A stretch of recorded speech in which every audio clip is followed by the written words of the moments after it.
இன்றைய நாளிலும் அருமையானவர்களே, கர்த்தருடைய தூதுக்காக 2 பேதுரு 1 அதிகாரம் 10வது வசனத்தை தயவு செய்து வாசிக்க கேட்போம். ஆகையால் சகோதரரே, உங்கள் அழைப்பையும் தெரிந்து கொள்ளுதலையும் உறுதியாக்கும்படி ஜாக்கிரதையாயிருங்கள். இவைகளை செய்தால் நீங்கள் ஒரு காலும் இடறி விழுவதில்லை. ஆமென். கர்த்தருக்கு மகிமை உண்டாவதாக. ஆகையால் சகோதரரே, உங்கள் அழைப்பையும் தெரிந்து கொள்ளுதலையும் உறுதியாக்கும்படி ஜாக்கிரதையாயிருங்கள். இவைகளை செய்தால் நீங்கள் ஒரு காலும் இடறி விழுவதில்லை.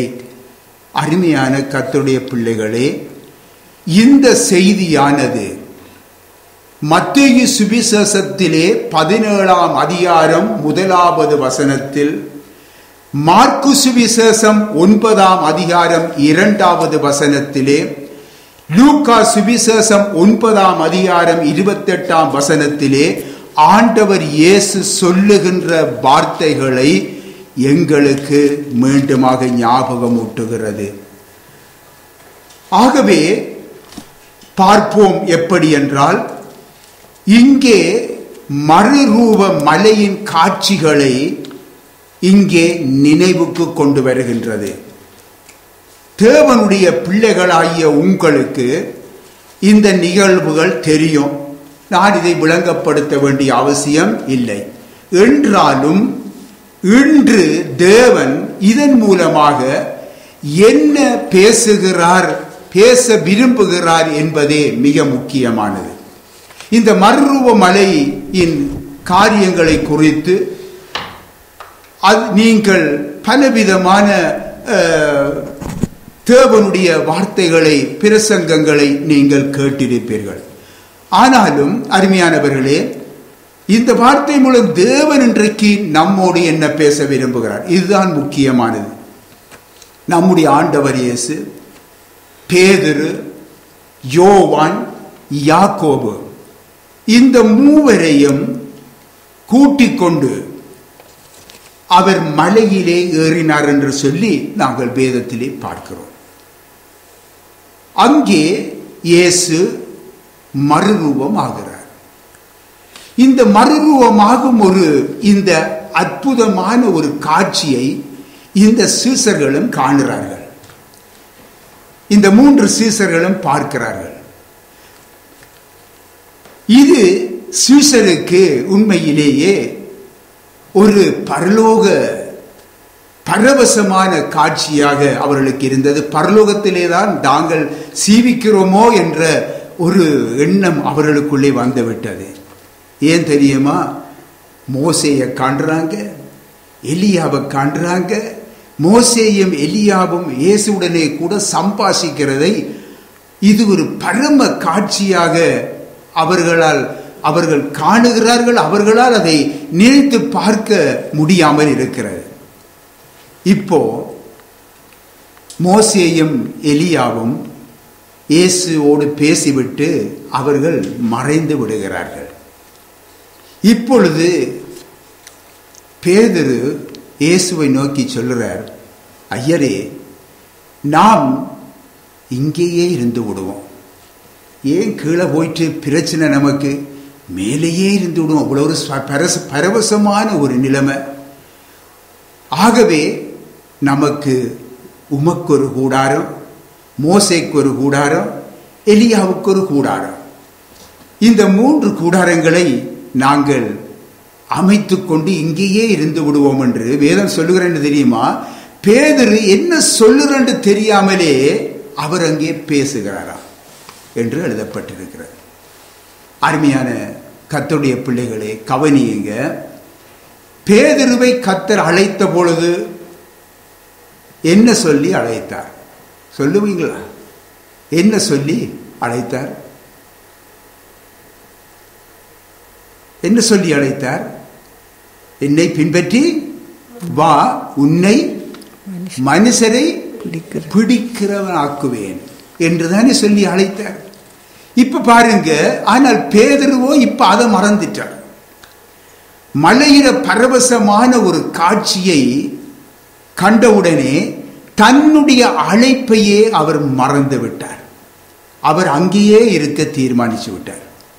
இப்படியே அருமையான தேவனுடைய பிள்ளைகளே, இன்றைக்கு அழைப்பை பெற்ற ஊழியர்களில் அநேகர் கூட இன்றைக்கு பொருளாதார செழிப்பு, மக்கள் ஆதரவுகள், நல்ல வசதியான இடங்கள், மனுஷ புகழ்ச்சிகள், நல்ல கூட்டுறவுகள் போன்றவை கிடைத்து விட்டால் என்ன செய்கிறார்கள்? தங்கள் அழைப்பையே அவர்கள் மறந்து நாம் இங்கேயே இருப்பது நல்லது என்று சொல்லி அங்கேயே தங்களுடைய ஜீவியத்தை அர்ப்பணித்து விடுகிறார்கள். அங்கேயே ஒரு கூடாரத்தை அமைத்துக் கொள்ளுகிறார்கள். அப்படியே இன்றைக்கு சில தேவனுடைய பிள்ளைகளும் கூட இன்றைக்கு தேவன் தந்த அந்த சபையை விட்டுவிட்டு அந்த மகிமையின் மலையிலே தங்கிவிடத்தான் அவர்கள் விரும்புகிறார்கள். அருமையானவர்களே, நாம் இங்கே இருக்கிறது நல்லது என்பதே அவருடைய தீர்மானம். நாம் இங்கே இருக்கிறது நல்லது. ஏனென்றால் அந்த மகிமையான ஒரு காட்சியிலேயே எப்பொழுதும் திகழ்த்திருப்போம், இதுவே நல்லது என்று தீர்மானித்து விடுகிறார்கள். பிரியமான பிள்ளைகளே, உன்னத ஆவிக்குரிய அனுபவங்களாய் இருப்பினும் உலக சிந்தைகளால் உண்டாகும் களிப்புகளாய் இருப்பினும் நம்முடைய ஆத்துமாவையும் நம்முடைய ஆவியையும் களிப்பாக்குகிறது என்பது இவையெல்லாம் உண்மைதான், இல்லை என்றல்ல. ஆவிக்குரிய அனுபவங்கள், இந்த உலக சிந்தையின் களிப்புகள் எல்லாம் நமக்குள்ளே ஒரு களிப்பை கொண்டு வருகிறது என்பது உண்மைதான். ஆனால் நம் அழைப்பு என்ன? அந்த அழைப்பை மறந்து அந்த களிப்புக்கு நம்மை அர்ப்பணித்து விட்டால், அல்லது நம்முடைய இருதயம் அதை வாஞ்சித்து கொண்டிருந்தால், இன்றைக்கு நமது மேலான அந்த அனுபவத்தை இழந்து விடுவோம் என்பது நிச்சயமானது. அருமையானவர்களே, கர்த்தருடைய வருகை அது சீக்கிரம் என்று சொல்லி நாம் எல்லோரும் அறிந்திருக்கிறோம். ஆனால் அருமையானவர்களே, நம்முடைய அந்த அழைப்பை நாம் மறந்து நாம் இந்த உலகத்திலே வாழ்வோம் என்றால் அவருடைய வருகையிலே நாம் கைவிடப்படுவோம் என்று நாம் எச்சரிக்கையோடு தெரிந்து கொள்ள வேண்டும். தேவனுடைய சித்தம், நம்மை அழைத்தவருடைய சித்தத்தை நிறைவேற்றவே நாம் இந்த உலகத்திலே நாங்கள் வைக்கப்பட்டிருக்கிறோம். இந்த மறுரூப மலையின் பரவசத்திலே சீசர்களின் சிந்தை வேறு, ஆண்டவர் இயேசு கிறிஸ்துவின் சிந்தை வேறாயிருந்தது. கொஞ்சம் சிந்தித்து பார்க்க வேண்டும். எப்பொழுதாவது நீங்கள் அதை சிந்தித்து பார்த்திருக்கிறீர்களா? அந்த மறுரூப மலையின் அந்த பரவசத்திலே சீசருடைய சிந்தை எப்படி இருந்தது? அங்கேயே தங்கிவிடுவோம், ஒரு பிரச்சனையும் நமக்கு தேவையில்லை. இந்த உலகத்தில் போய் தேவையில்லாத பிரச்சனைகளும் பாடுகளும் அவங்க கேட்க இவங்க கேள்வி கேட்க நாங்கள் அதுக்கு பால் சொல்லி கொண்டிருக்கோன்னு, ஏன் இந்த மறுரூப மலை அனுபவத்திலேயே இருந்துருவோம் என்பது அந்த சீசர்களுடைய சிந்தை. ஆனால் இயேசுனுடைய சிந்தை என்ன? நீங்க லூக்கா சுவிசேஷத்திலே 9ஆம் அதிகாரத்திலே இன்றைக்கு 30-31 தயவு செய்து வாசிங்க. லூக்கா 9:30-31. அன்றியும் மோசே எலியா என்னும் 2 பேரும் அன்றியும் மோசே எலியா என்னும் 2 பேரும் மகிமையோடே காணப்பட்டு அவருடனே சம்பாஷணை பண்ணி அவர் எருசலேமில் நிறைவேற்ற போகிற அவருடைய மரணத்தை குறித்து பேசிக் கொண்டிருந்தார்கள். கர்த்தருக்கு மகிமை உண்டாவதாக. என்னத்தை குறித்து பேசிக் கொண்டிருந்தார்களாம்? அவர் எருசலேமிலே நிறைவேற்ற போகிற மரணத்தை குறித்து பேசிக் கொண்டிருக்கிறார்கள். ஆம் அருமையானவர்களே, சீசர்களுக்கோ இயேசுவின் சிந்தை இல்லாததால் அவர்கள் அந்த மகிமையின் மலையிலே தங்குவதையே விரும்பினார்கள். வேதம் சொல்லுகிறது, பேதுரு தான் சொல்லுகிறது இன்னதென்று அறியாமல் பேசினாராம்.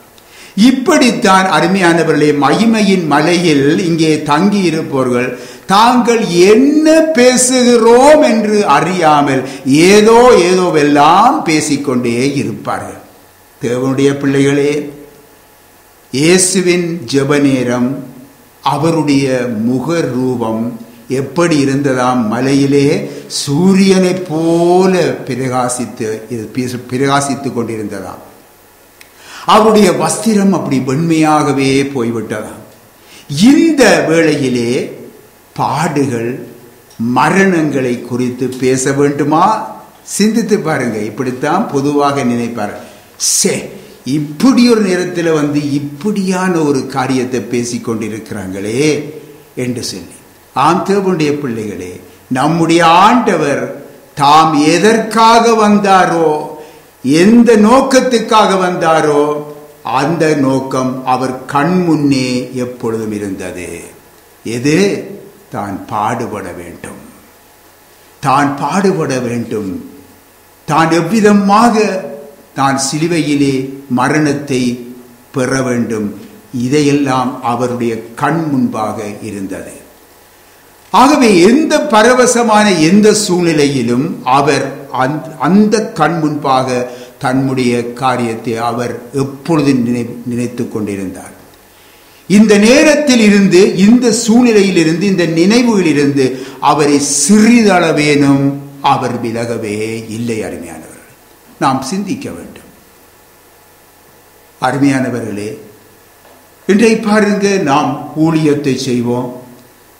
இந்த இடத்திலே ஊழியம் செய்தா மனுஷரங்களை மதிக்கிறாங்க இல்லை, ஒருதனும் சுவிசேஷத்தை கேட்கிறான் இல்லை, மற்ற எல்லாரும் எங்களை பேசுறாங்க, எங்களை துன்பப்படுத்துறாங்க என்று சொல்லி என்ன செய்வாங்க?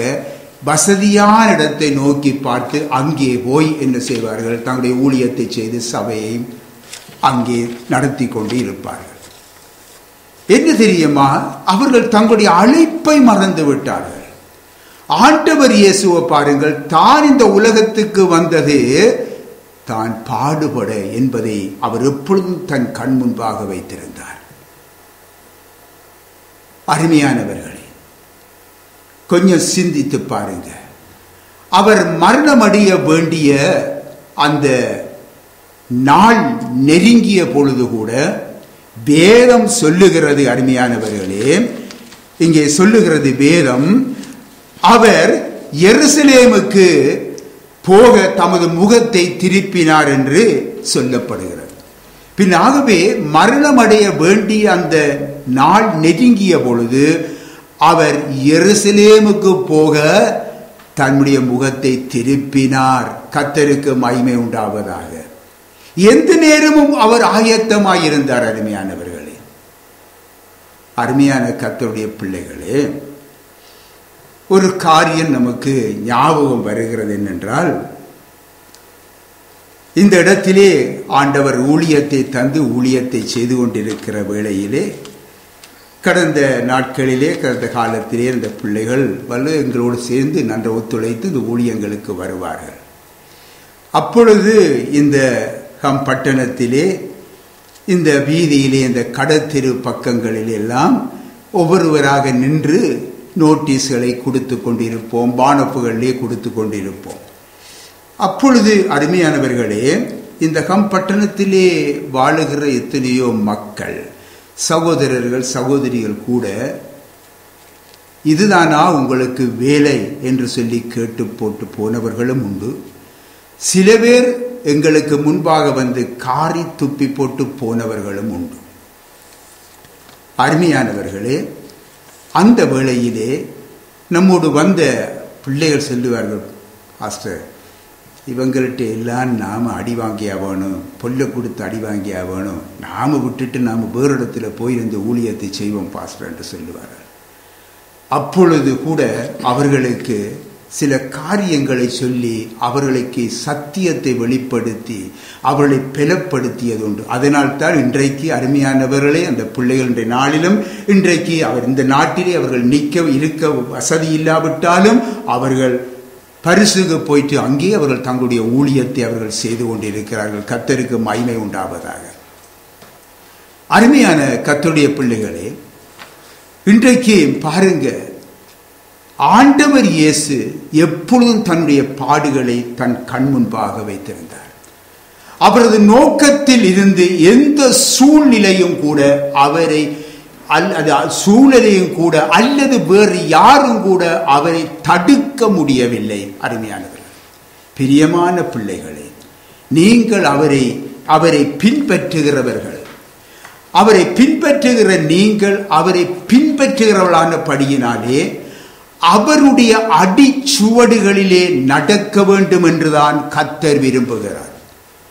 அவர் என்ன சொல்லுகிறாரோ அதன்படி நாம் செய்கிறவர்களாய் காணப்பட வேண்டும். அவருடைய அழைப்பின் நோக்கத்தை, அந்த இலக்கை நோக்கி நாம் முன்னேற வேண்டும், முன்னேறி செல்ல வேண்டும். அருமையானவர்களே, நம்மை என்ன நோக்கத்துக்காக அழைத்திருக்கிறார் என்று நாம் அறிந்திருக்கிறோம் அல்லவா? அதை நோக்கி முன்னேற செல்ல வேண்டும். எந்த ஒரு மனுஷருடைய பிரச்சனைகளோ மனுஷருடைய வேதனைகளோ துன்பங்களோ கூட நம்மை அங்கே பின்வாங்கி வைக்க விடக்கூடாது. என்னை அழைத்தது எனது மனைவி அல்ல, என் பெற்றோர் அல்ல, என் சகோதரர் அல்ல, என் நண்பர்கள் அல்ல, என்னுடைய உறவினர்கள் அல்ல. என்னை அழைத்தவர் கர்த்தர் இயேசு.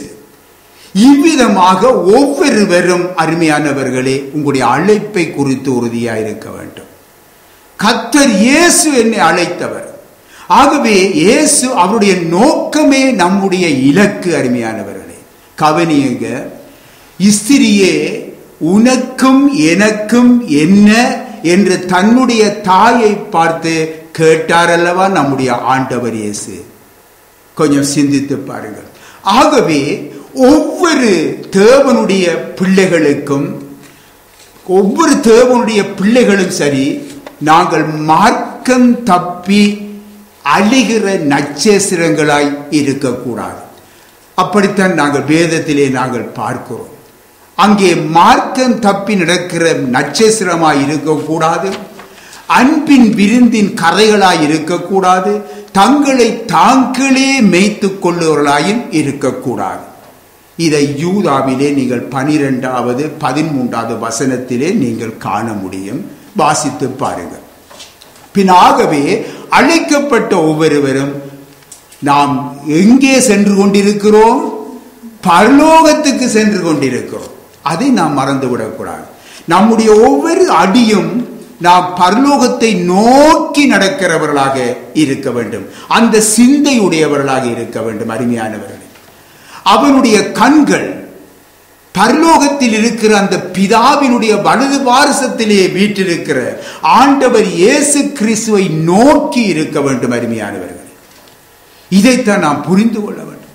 ஒரு தேவனுடைய பிள்ளைக்கு, அதாவது இயேசுவின் சீஷன், நாம் எல்லோருமே அவருடைய சீஷன். அருமையானவர்களே, நாம் எல்லோருமே அவருடைய சீஷர்கள். ஆகவே அவருடைய சீஷனுக்கு இந்த உலகத்திலே தேவன் கொடுத்த அழைப்பு ஒன்று உண்டு. சிந்தித்து பாருங்க. எப்படியான சிந்தித்து பார்த்திருக்கிறீர்களா? தேவன் கொடுத்த அழைப்பு ஒன்று உண்டு. அவனுக்கு கர்த்தர் நியமித்த ஓட்டம் ஒன்று, அவனுக்கு முன் வைக்கப்பட்ட இலக்கு ஒன்று. இதை நாம் மறந்துவிடக்கூடாது. இவைகளை நிறைவேற்ற தன்னை அழைத்தவரான இயேசுவை நோக்கி அவன் ஓடிக்கொண்டிருக்க வேண்டும். இப்பொழுது சிந்தித்து பாருங்கள், நாங்கள் எதை நோக்கி ஓடிக்கொண்டிருக்கிறோம்? தேவ பிள்ளையே, நீ இப்பொழுது யாரை நோக்கி ஓடிக்கொண்டிருக்கிறாய்? எதை நோக்கி ஓடிக்கொண்டிருக்கிறாய்? கொஞ்சம் சிந்தித்து பாருங்க. உன் தகப்பனையா, அல்லது உன் தாயையா, அல்லது உன்னுடைய மனைவியையா, அல்லது உன் பிள்ளைகளையா, அல்லது உன் சகோதரர் சகோதரிகளையா, அல்லது உன்னுடைய வசதி வாய்ப்புகளையா? அப்படியாயின் நீ அவருடைய சீசனாய் இருக்க முடியாதே. அவ்விதமாக ஓடிக்கொண்டிருப்பாய் என்றால் நீ அவருடைய சீசனாய் இருக்க முடியாதே. நீ இந்த சிலுவையை சுமக்க முடியாதென்றால் அவருடைய சீசனாக இருக்க முடியாதே. அவருக்கு கிறிஸ்தவன் தேவையில்லை. அருமையானவர்களே, சீசன் தான் தேவை. இன்றைக்கு நான் நல்ல கிறிஸ்தவர் என்று பெயர் எடுக்கலாம் அருமையானவர்களே. இந்த உலகத்தில் நான் ஒரு நல்ல கிறிஸ்டியன் என்று சொல்லி அந்த இது ஆண்டவருக்கு தேவையில்லை. அவருக்கு நல்ல சீசன் தேவை. இன்றைக்கு ஒரு நல்ல ஊழியக்காரன் என்று என்னை புகழலாம், அது அவருக்கு தேவையில்லை. சரியான ஊழியக்காரன் தான் அவருக்கு தேவை. அருமையானவர்களே, உன்னுடைய அழைப்பை, உன்னுடைய ஓட்டத்தை எந்த ஒரு சக்தியாலும் திசை திருப்பி விடாதபடி எச்சரிக்கையாயிருங்க. இது நாங்கள் வாழுவது கடைசி நாட்கள். கடைசி நாட்கள். இந்த கொடிய காலங்களிலே நாம் ஒருபொழுதும் சிக்கிவிடக்கூடாது. ஆண்டவர் இயேசுவின் வருகையை நோக்கி நாம் எப்பொழுதும் சிந்தனை உடையவர்களாக இருக்க வேண்டும். நீ செல்லும் பரலோக ராஜ்யத்தின் பாதையை எந்த ஒரு சக்தியும் மாற்றிவிடாதபடி நீ எச்சரிக்கையாக இருக்க வேண்டும். ஒருவன் இயேசுவிடத்திலே வந்து, ஆண்டவரே, உம்மை நான் பின்பற்றுவேன் ஆண்டவரே, ஆனாலும் முன்பு நான் போய் வீட்டில் இருக்கிறவர்களாலே எனக்கு என்னை வழி அனுப்பும்படியாக வழி அனுப்பும்படியாக நான் போய் வர எனக்கு உத்தரவு கொடும் என்று சொல்லி அங்கே கேட்கின்றார். அங்கே சொன்ன பொழுது ஆண்டவர், ஓ மகனே, ஓ மகளே, நீ போயிட்டு வா, நீ உடைய வீட்டுக்காரர்கிட்ட போயிட்டு நீ முதலெல்லாம் கேட்டு போட்டு வா என்று சொல்லி சொன்னாரா? இல்லை. ஆண்டவர் இயேசு என்ன சொன்னார்? சீசத்துவம் என்னும் கலப்பையின் மேல் நீ கை வைத்த எவனும் பின்னிட்டு பார்க்க கூடாது என்று சொல்லி கூறுகிறார். அப்படியாயில் அப்படி பின்னிட்டு பார்க்கிறவன் தேவனுடைய ராஜ்யத்துக்கு தகுதி உள்ளவன் அல்ல, தகுதியற்றவன் என்று சொல்லி அங்கே கூறுகிறார். தகுதியற்றவன். நன்றாக புரிந்து கொள்ள வேண்டும் அருமையானவர்களே. அப்படியாயின் புரிந்து கொள்ளக்கூடாது நீங்கள், நாங்கள் பரலோக ராஜ்யத்துக்கு நாங்கள் தகுதி அல்ல என்று சொல்லி நினைத்து விடக்கூடாது. பரலோக ராஜ்யம் வேற, தேவனுடைய ராஜ்யம் வேற. தேவனுடைய ராஜ்யம் உங்களுக்குள்ளே இருக்கிறது, பரலோக ராஜ்யம் அங்கே இருக்கிறது. ஆகவே தேவனுடைய ராஜ்யத்துக்கு தகுதியற்றவன் என்றால் நீ இந்த தேவனுடைய ராஜ்யத்துக்குரிய காரியங்களை செய்ய தகுதி இல்லாதவன், அதுதான் அந்த அர்த்தம்.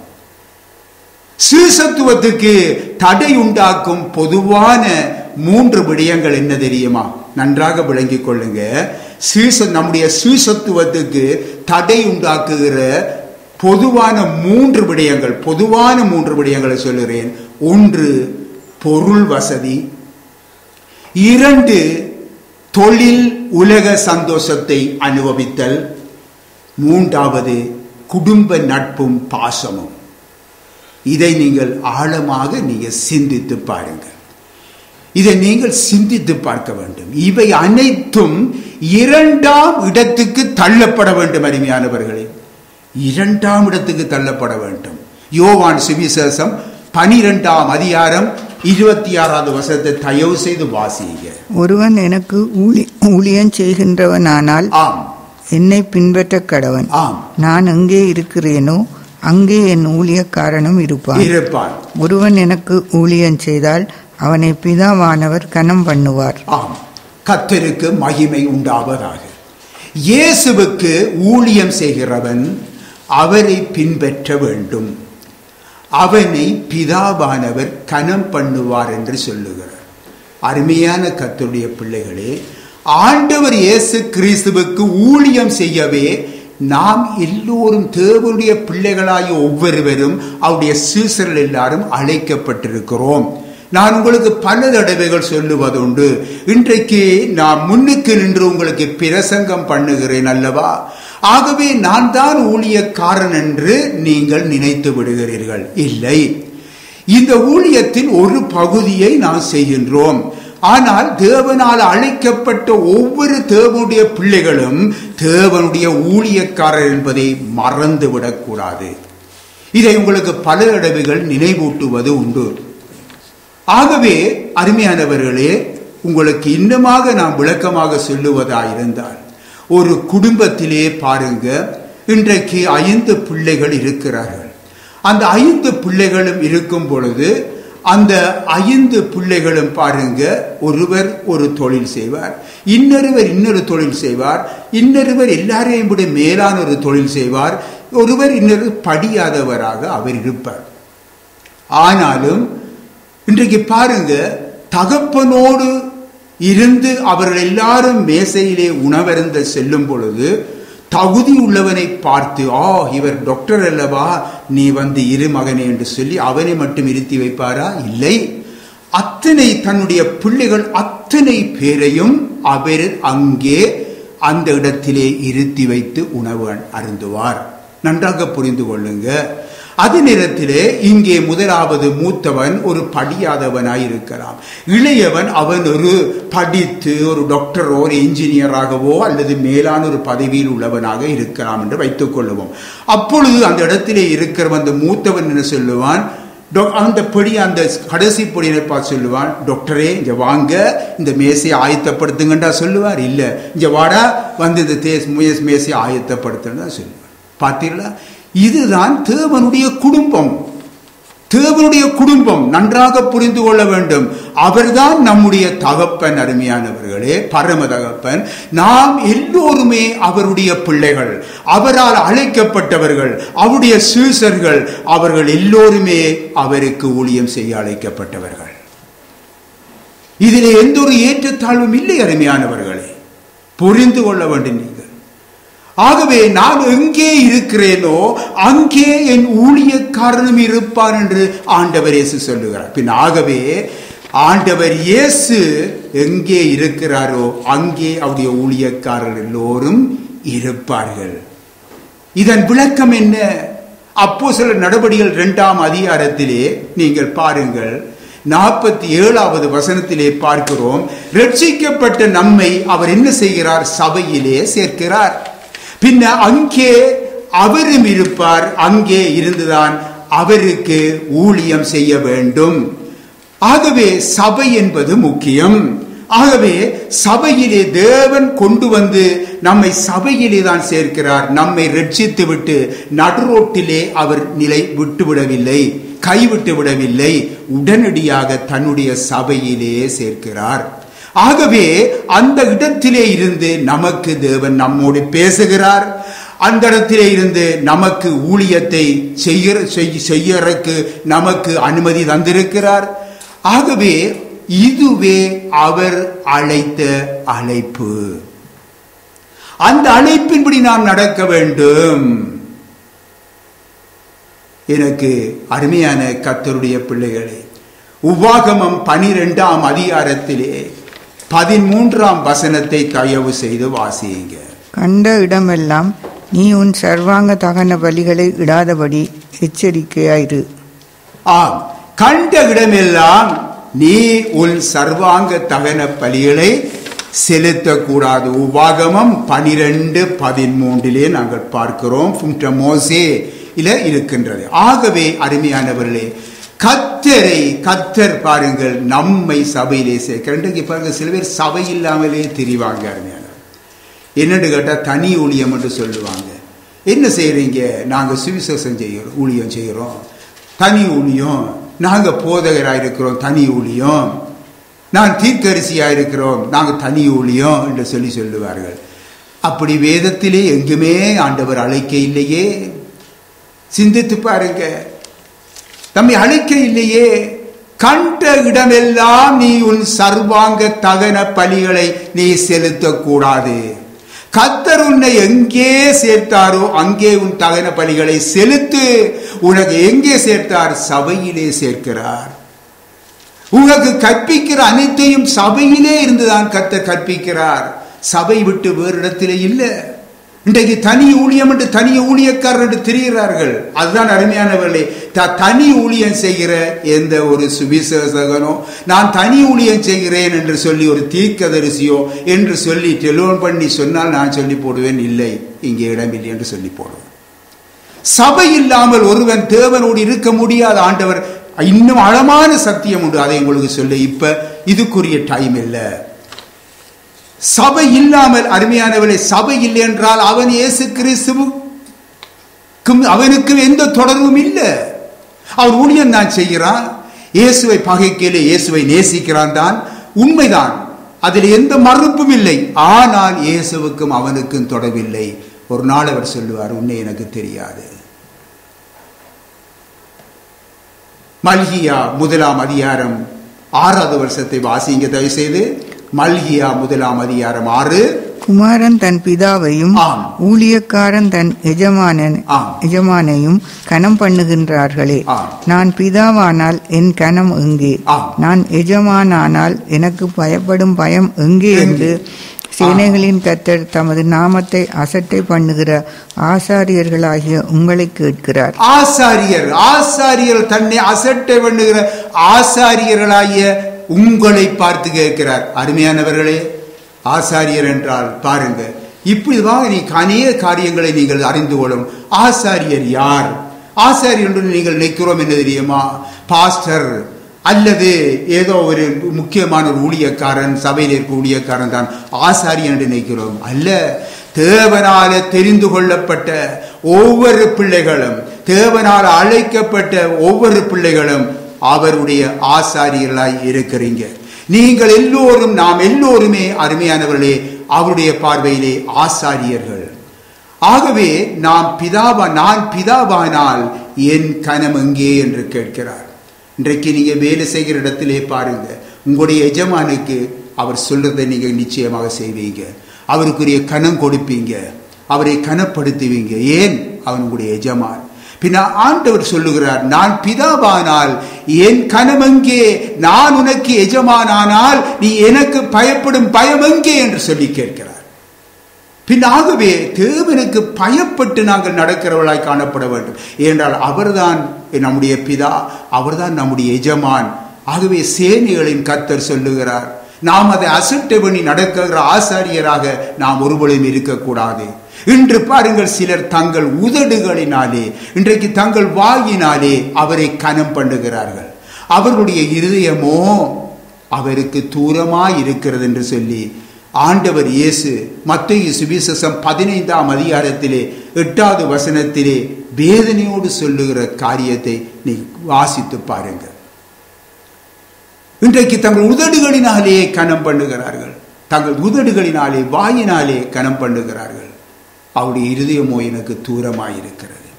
என்னை ஆண்டவரே ஆண்டவரே என்று சொல்லியும் நான் உங்களுக்கு சொல்லுகிறபடி நீங்கள் செய்யாமல் இருக்கிறது என்று சொல்லி ஆண்டவர் வேதனையோடு கேட்கிறார். எப்பொழுதும் அந்த வேதனையான வார்த்தைகளை நீங்க அறிஞ்சு பார்த்திருக்கிறீங்களா? ஆம், மகிமையின் மலையிலே தங்கி இருக்க விரும்புகிறவர்கள் தங்களுடைய அழைப்பை மறந்தவர்கள். அருமையானவர்களே, அவர்களுக்கு கர்த்தருடைய வேதனைகள் புரியாது. லூக்கா சுவிசேஷத்திலே 13ஆம் அதிகாரம் 31 தொடக்கம் 33 வரைக்கும் தயவு வாசிங்க. அந்த நாளிலே சில பரிசேயர் அவரிடத்தில் வந்து, நீர் இவ்விடத்தை விட்டு போய்விடும், ஏரோது உம்மை கொலை செய்ய மனதாய் இருக்கிறான் என்றார்கள். அதற்கு அவர், நான் இன்றைக்கும் நாளைக்கும் பிசாசுகளை துரத்தி வியாதி உள்ளவர்களை சொஸ்தமாக்கி 3ஆம் நாளில் நிறைவடைவேன். இன்றைக்கும் நாளைக்கும் மறுநாள் வரைக்கும் நான் நடமாட வேண்டும். எருசலேமுக்கு புறம்பே ஒரு தீர்க்கதரிசியும் மடிந்து போகிறதில்லை என்று நான் சொன்னதாக நீங்கள் போய் அந்த நரிக்கு சொல்லுங்கள் என்று அந்த ராஜாவை குறித்து அவை சொல்லுகிறார். ஏரோது உம்மை கொலை செய்ய மனதாக இருக்கிறான், ஆண்டவரே நீங்கள் இந்த இடத்தை விட்டு நீர் போய்விடும் என்று சொல்லி ஆண்டவருக்கு செய்தி கொடுக்கிறார்கள். இதை கேட்டு நம்முடைய ஆண்டவர் பயப்பட இல்லை, அந்த இடத்தை விட்டு அவர் போகவும் இல்லை. என்ன தெரியுமா? மாறாக தம்முடைய வேலைகள் இன்னும் முடியவில்லை. எருசலேமுக்கு புறம்பே ஒரு தீர்க்கதரிசி மடிந்து போவது இல்லை என்று அந்த நரிக்கு போய் சொல்லுங்கள் என்று சொல்லி அங்கே சொல்லி அனுப்புகிறார். அவர் ஒரு தந்திரசாலி, அதனால் நரி என்று சொல்லுகிறார். தாம் எருசலேமில் தானே மரிக்க வேணும், இதுதான் அங்கு அவருக்கு எழுதப்பட்டிருக்கிறது.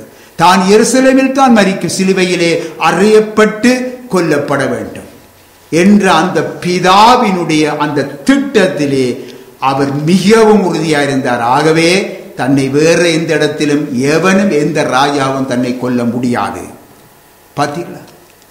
தம்முடைய தம்மை குறித்த அந்த பிதாவினுடைய திட்டத்தை எந்த ஒரு ராஜாவாலும் எவராலும் அதை செய்ய முடியாது. ஏன் அதை அவமாக்க முடியாது. பிதாவுடைய திட்டம்தான் தன்னிலே நிறைவேறும் என்பதில் உறுதியாயிருந்தார். ஆகவேதான் இந்த ஏரோதிற்கு அந்த தந்திரத்தை அறிந்து அந்த நரிக்கு போய் சொல்லுங்கள் என்று சொல்லி அங்கே சொல்லி அனுப்பினார். தேவனுடைய பிள்ளைகளை, நம்முடைய ஊழிய அழைப்பில் நாம் இன்று வரை உறுதியாய் இருந்து வருகிறோம். அருமையானவர்களே, ஏரோது போன்ற இன்றைக்கு கிறிஸ்தவ நரிகள் இன்றைக்கு நம்முடைய அழைப்பை தந்திரமாக விலை பேசினார்கள். அருமையானவர்களே, ஆம், இந்த ஜெர்மன் தேசத்திலே தந்திரமாக விலை பேசினார்கள். இரவு வேளையிலே வாகனத்திலே வந்து குழுவாக வந்து நம்மை தாக்குவது போல பயமுறுத்தினார்கள். இரவிலே வீட்டிலே வந்து கூட எச்சரித்து போனார்கள். ஜெப வேளையிலே வானிலே இருந்து வந்து உள்ளே வந்து சண்டித்தனம் பண்ணி நாங்கள் ஜெபம் செய்த இடங்களை அவர்கள் பிடித்தார்கள். கர்த்தருடைய கிருபையினாலே நாம் இரவு பகலாக சம்பாதித்த ஆத்துமாக்களை அவர்கள் வஞ்சித்தார்கள். இன்றும் இதுவுமே அதை அவர்களுடைய தொழிலாக செய்து கொண்டிருக்கிறார்கள். இன்றைக்கு நம்முடைய ஊழியத்துக்கு நட்பே, நம்முடைய ஊழியத்துக்கும் நமக்கும் ஒரு நட்பேருக்கும் ஒரு களங்கம் விளைவிக்கக்கூடிய காரியங்களை செய்தார்கள். அருமையானவர்களே, பிசாசானவன் இவர்கள் மூலமாய் தந்திரமாய் ஊழியங்களுக்குள்ளே புகுந்து சபைக்குள்ளே ஒரு பிரிவினையை அவன் உண்டாக்கினான். ஆம், கர்த்தர் நம்மை அழைத்த அந்த ஊழியத்தை, சபையை தந்தது முதல் இன்று வரை இந்த பிசாசினுடைய கை கர்த்தருடைய சிங்காசனத்துக்கு விரோதமாகவே இருக்கிறது. இதுதான் அருமையானவர்களே தரிசனம். இந்த பட்டணத்திலே தந்த தரிசனம் அதுதான். யாத்திராகமத்திலே 17ஆம் அதிகாரத்திலே 15ஐயும் 16ஐயும் இறுதியாக வாசிக்க முடிக்க போறேன். மோசே ஒரு பலிபீடத்தை கட்டி அதற்கு யெகோவா நிசி என்று பெயரிட்டு அமலேக்கின் கை கர்த்தருடைய சிங்காசனத்துக்கு விரோதமாய் இருந்தபடியால், அமலேக்கின் கை இந்த சிங்காசனத்துக்கு விரோதமாய் இருக்கிறபடினாலே தலைமுறையாக அவனுக்கு விரோதமாய் கர்த்தரின் யுத்தம் நடக்கும். ஆம், கர்த்தருக்கு மகிமை உண்டாவதாக. ஆம், அருமையானவர்களே, இதுதான் இந்த சபையின் தரிசனம், இந்த ஊழியத்தின் தரிசனம். தேவன் நம்மை அழைத்த பொழுது இந்த வாக்குத்தத்தத்தை தந்துதான் அருமையானவர்களே சபைக்கு இந்த பெயரை தந்து சபையை ஆரம்பித்து வைத்தார். ஆம், Jehovah நிசி, the Lord is my banner. கர்த்தருடைய கர்த்தருடைய சிங்காசனம், சாத்தானுடைய கை கர்த்தருடைய சிங்காசனத்துக்கு விரோதமாய் இருந்தபடியினாலே, சாத்தானுடைய கை கர்த்தருடைய சிங்காசனத்துக்கு விரோதமாய் இருந்தபடினாலே தலைமுறை தோறும் அவனுக்கு விரோதமாய் கர்த்தரின் யுத்தம் நடக்கும் என்றதன்படி இன்றும் அவனுடன் கர்த்தர் யுத்தம் செய்கிறார். நாங்கள் அமைதலாய் இருக்கிறோம். அருமையானவர்களே, ஆகவே அருமையானவர்களே, எவ்வளவு யுத்தங்கள் மத்தியிலும் நம்முடைய அழைப்பை விட்டு சிறிதேனும் விலகாமல் நாம் என்ன செய்கிறோம்? ஒருபொழுதும் பின்வாங்காமல், சோர்ந்து போற நேரத்திலும் சோர்ந்து போகாமல் தேவன் பலத்தை அளித்து கர்த்தர் நடத்தி கொண்டிருக்கிறார், நம்மை நடத்தி கொண்டிருக்கிறார். பிரியமான தேவனுடைய பிள்ளைகளே, உங்களுடைய அழைப்பையும் உங்களுக்கு கர்த்தர் தந்திருக்கிற அந்த ஊழியங்களையும் திசை திருப்பி உங்களை நாசம் செய்ய பிசாசானவன் எந்த ரூபத்திலும் வரலாம். உங்களோடு நயமாய் பேசி உங்களை வஞ்சிக்கலாம். ஆகையால் சகோதரரே, அதைத்தான் மீண்டுமாக உங்களுக்கு சொல்லுகிறேன். உங்கள் அழைப்பையும் உங்கள் தெரிந்து கொள்ளுதலையும் உறுதியாக்கும்படி ஜாக்கிரதையாயிருங்கள். மகிமையின் மலையிலே தங்கி இருக்க விரும்பாமல் அங்கே தெய்வ ஆளுகைக்குள்ளே நீங்கள் உட்பட்டு அவர் திட்டத்தை செயல்படுத்துகிற ஜனமாக காணப்படுவோம். ஆமென். கர்த்தருக்கு மகிமை உண்டாவதாக.